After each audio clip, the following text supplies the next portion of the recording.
Hey guys, welcome back to the channel. Today I just want to have a chit chat with you. I just have a cup of tea here, so feel free to join me in a beverage. It's early in the morning, so don't mind me. I won't be speaking very loudly in this video. I'm going to try to keep my tone down, but I wanted to talk about what I've been dealing with lately. I've recently been really struggling with allergies. It's just that time of the year, plus we have forest fires happening, I think in Montreal. So it's just exasperated my allergies. So I've had to make some alterations to my spiritual practice, and it gave me the idea to create this video. I also realized that not very many practitioners talk about weekly practices or their weekly practices. It's mostly about daily practice. So I thought it would be a great idea to share a little bit about my weekly practice today. I'm also, you guys know, I've been dealing with the theme of empowerment throughout the month of June, and that's, if you guys watch me on Instagram, or if you have me on Instagram, you guys know that's taken a bit of a turn and it's become a theme of empowering the inner child. So I've been creating, I guess, like a workshop for the channel. I'm planning on having that up around the summer solstice as a celebration for the summer solstice. And I want to take a bit of a break from that heavy subject matter.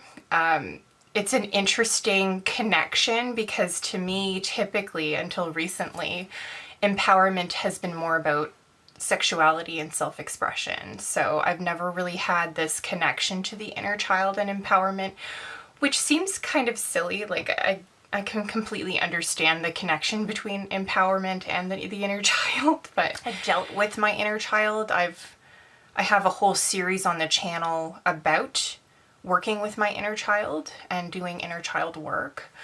Particularly when I was estranged from my father, I dealt a lot with my inner child at that point, especially early on in my motherhood journey as well. So if you guys are interested in inner child work, I do have a whole series on the channel, so feel free to check that out. But I will be creating an inner child, I guess, empowerment or empowering the inner child themed video for the summer solstice. I'm working on that. I'm just hoping that that comes to fruition around the time of the summer solstice. You never know when you're dealing with these types of spiritual situations. So let's get started on weekly practice. So like I said, I don't see too many content creators talking about this, which I feel like why. I find that having a weekly spiritual practice can be incredibly helpful for people where they might not have as much time in the day to do a dedicated daily practice. That's when a weekly practice really comes into play. It's great for those people who have time constraints. They might not have as much time during the day to create a daily practice, but they still want a practice. A weekly practice is an excellent option for you guys. So there have been times in my life where I was more dedicated to a weekly practice because a daily practice wasn't very feasible for me, particularly early in my motherhood journey. So I did want to talk about sort of the differences. So a daily practice, to me at least, it really concerns day-to-day matters. It's more the smaller themes, whereas the bigger picture, or the larger, not as large as a monthly theme, but there are definitely bigger picture themes that you deal with when you have a weekly practice and you're pulling cards that are relevant to the week energy. So I do have a couple of decks here that I was going to share. These are part of my weekly practice. However, I did want to let you know that these are oracle decks. I tend to keep my tarot practice for my daily practice. It's like my daily draws are typically, they consist of an oracle deck and a tarot deck. And I tend to keep my weekly practice just oracle decks. So I find oracle decks to be very helpful for when you're looking for a bigger picture theme that would center around the entire week's energy. And I do have a couple of options here. So I like to work with my Wild Unknown Archetypes for a bigger picture theme. You guys know I've been pulling one card out of the deck for a weekly energy for a very long time. I've spoken about it on the channel. So this is actually one of my favorite oracle decks. This is by Kim Kranz. I said it's the Wild Unknown Archetypes, right? I told you, hopefully. But I absolutely love this deck because archetypes are excellent when you're trying to get a bigger picture. You're trying to get a major theme that you're dealing with. I do find that when I'm reading cards that are relevant to the week, they do connect in with the much larger energy of the month.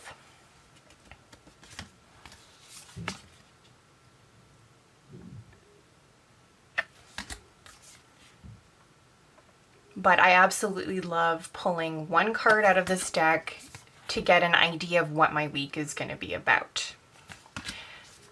Archetypes are excellent for understanding the larger picture or the larger themes in your life.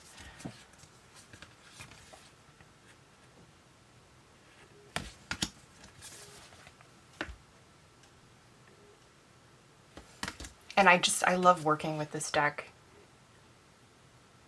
intuitively. It's one of my favorite ways to work with this deck. So this is the Wild Unknown Archetypes Oracle deck. Like I said, I do like to pull a card from this deck to get an idea of what theme I'm dealing with that week. This is typically one of the very first cards I'll pull for the week. So new, as I mentioned in my more recent video, apart from this one, I started pulling from the Oracle of the Hekatean path about mid-March, mid to late May, mid to late May. And I've been feeling very called to working closely with Hecate again. So you guys know she is my matron. She's my ride or die.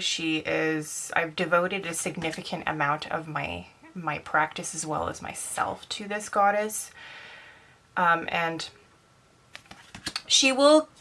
I always feel her. I do have to be specific there. I always feel her, but there are times where she'll sort of step down to let other guides come forward to work with. And there was a significant amount of time where it was her, Lilith, and Hades. It was like the three of them would come through. I was working a lot of inner child work and working out a lot of my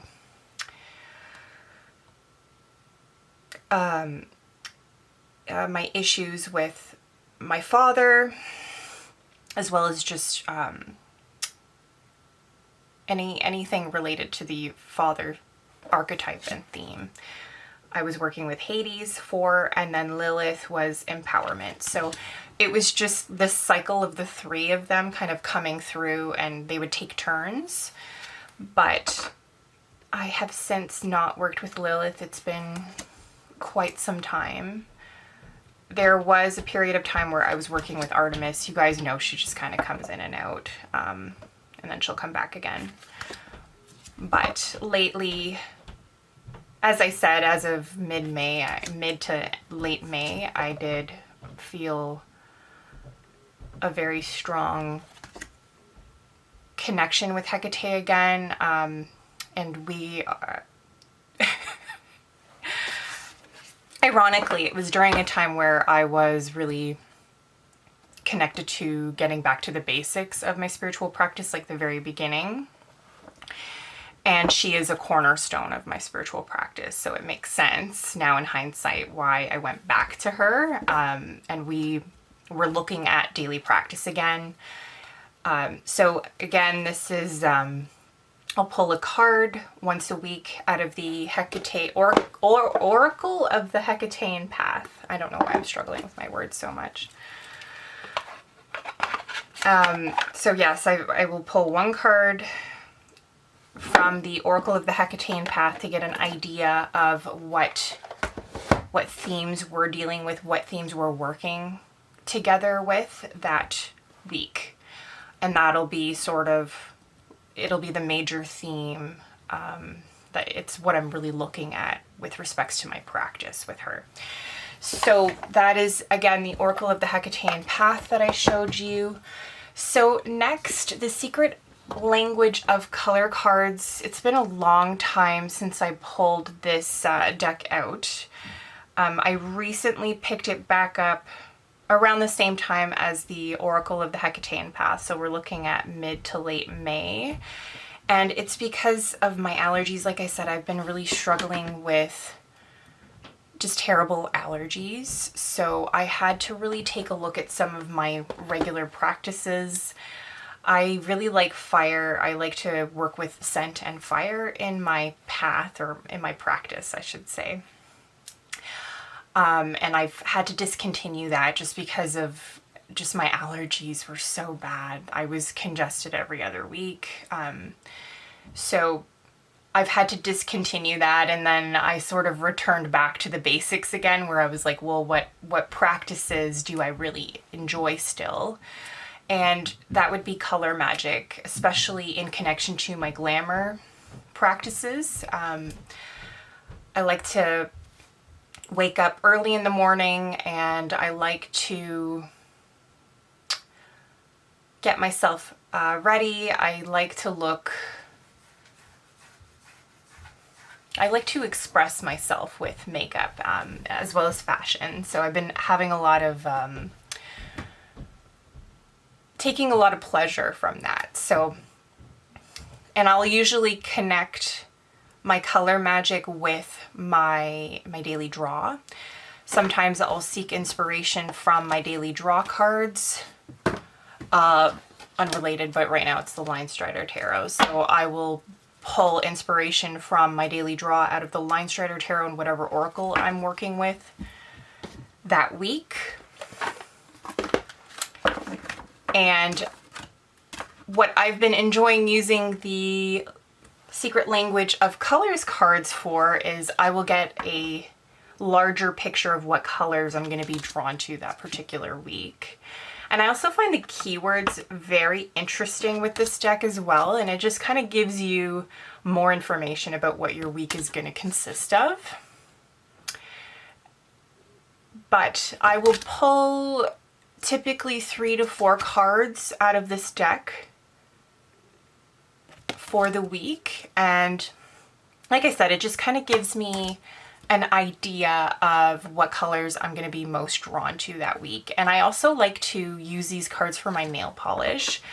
I typically switch out my nail polish once a week. Usually it's on Thursdays, so I will tend to go with whatever color I'm most drawn to out of the 3 to 4 cards that I pull out of this deck for the week. So I've been also really enjoying that practice with this deck. And I will also pick palettes with the color themes, or at least even some of the colors that are represented in the 4 cards or 3 to 4 cards that I pull out of this deck. I'll match that to whatever eyeshadow palettes or lipsticks too. And it's been a lot of fun.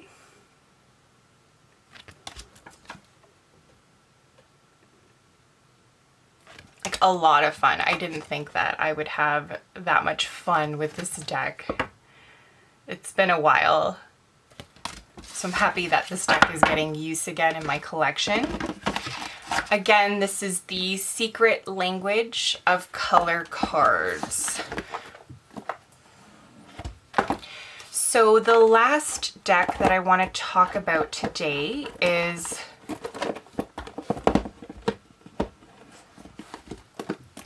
the Alchemist's Oracle. So I've spoken a little bit about the deck more recently on the channel, as this is a more recent purchase of mine. It's probably been a few months at this point, but it is a beautiful deck. I love the potions, and I like to use this for manifestation or setting intentions, basically. So I will either pick a card out of the deck myself, or I will just draw a card like I would any other deck. And it's usually in connection to whatever intention I'm trying to set for that week. I've had a week where I was trying to create new routines and structures. There was a week where I was trying to really connect with my passion and inspiration. So I will typically pull a card that best suits that intention that I'm trying to really focus on for that week. And this deck has been really great for that practice. I also like to journal, which is a huge weekly practice of mine. Daily journaling has become less of a focus. You guys know I work full-time. I'm a mom. I have a family. It's just become less of an option for me. I don't have as much time at the moment to have a daily journaling practice. It's just not a priority. So I do like to set aside a couple of days out of the week to do a significant amount of journaling. And I do like to journal about my weekly practice. I'll journal about what cards I pulled out of the Secret Language of Colors cards. I'll journal about my pull out of the Oracle of the Hekatean Path, as well as my archetype for the week. And then I'll journal about what intentions I wish to set that week, as well as any planning for the week, any to-do lists, any ideas that I have for content on the channel as well will go in the journal. And I also like to create an offering on the altar. So I do have a cauldron I like to put my offerings in. And that's usually connected to whatever intention I'm trying to set for the week as well. It's been frankincense. There's even been an offering one week where I went outside and I just foraged for things and I put those out on the altar. And I like to do that because it's a subconscious reminder every morning. I'll look at the offerings, I'll look at the cards, and then I remember, at least even subconsciously, it's in the back of my mind what I'm trying to accomplish that week. So these are just some of the weekly practices that I really greatly enjoy. I just want to review my notes. I want to make sure I didn't forget anything. I also like to rotate my decks weekly. That's another thing I forgot to mention. So I do tend to I'll pick my decks monthly and then I'll rotate through them each week. I hope that makes sense, right? So I'll choose a bunch of decks for the month, and then depending on what's going on throughout the week, depending on what I pull for the week as well, and what I feel as well, any intuitive hits I feel as I'm going throughout my day, I can sort of feel the energy shift. I'll pick my decks for the week based off of those intuitive hits and the weekly pulls that I've gathered that week, as well as what I pull daily as well. So I do like to rotate through my decks. It also allows me the opportunity to really get some decent use out of my collection as well. But you will notice, like, the decks that I use have a specific theme to them. Like right now, I'm really drawn to watercolor, like these watercolor decks. This is again the Line Strider Tarot. I've also set aside my Wild Unknown tarot deck, and pretty much all my watercolor decks are out right now, or water themed decks. I'm really drawn to them right now. So, and I think that there is definitely a connection to the inner child there. I'm a Pisces, my inner child, like my childhood self was incredibly very active imagination. So I like very Page of Cupsy. So, and whenever I pull you guys know my favorite deck is Witch Sister Tarot. So whenever I pull the Page of Cups out of this deck, I think my inner child. That's my inner child. She's a Page of Cups. I don't think I've had a single sip out of my tea today or throughout this entire video. Just random rambly. That's me today. But I'm really curious what you guys do. Do you have a weekly practice? And what does your weekly practice consist of? And let me know in the comments section below what you think about this video. I hope you enjoyed it. I hope you took something out of this video. I hope you got something out of it. Let me know in the comments section below. Thank you so much for watching, and I will see you in the next video. Bye now.